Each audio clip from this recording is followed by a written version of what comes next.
Платеното политичко рекламирање кое го оспоруваат левица и демократи ке чека мнозинство гласове на уставните суди пред да се одлучи дали е уставно или не.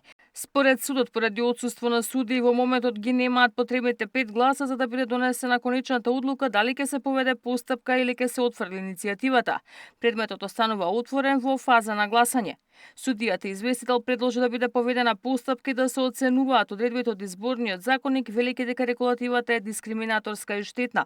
Регулативата е штетна, противуставна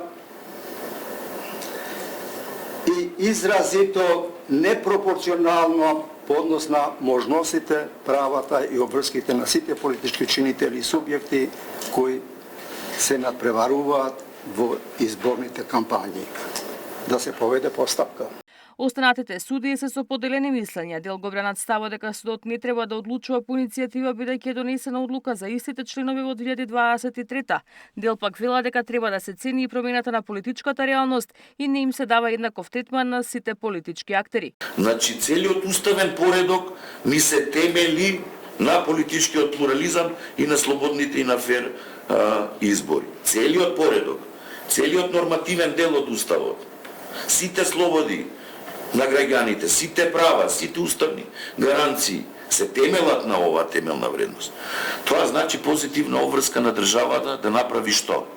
Да обезбеди еднакви услови за фер надпревар помеѓу политичките актери. Не постои причина за отфрлање, независно од тоа што било во неколку наврети одлучувано, а особено ако сакате дури и ако се повикаме на актот и на одредбата што ја прочита судија Насер, а тоа ако има нови факти, околности, аргументи и така натаму. Во овој модел на пропорционално плаќање и представување политичко треба да постои еднаквост.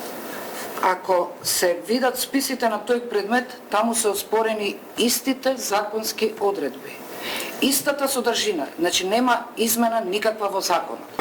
Цениме уставност и законитост, а не каква е политичката реалност. Според левица, уставен е ставен на тест дали ќе биде чувар на уставот или ќе легализира политичка цензура. Левица бараше и бара рамноправен пристап до медиумскиот простор, до рекламирањето на порталите и рекламирањето на билбордите. Тоа не е греф. Според партијата, сегашниот модел на платено политичко рекламирање создава дискриминаторски пристап во распределбата на медиумскиот простор, се фаворизираат поголемите политички партии и се нарушува еднаквоста на политичките субјекти во изборната кампања. Ивана Соколовиќ најдова, Сител телевизија.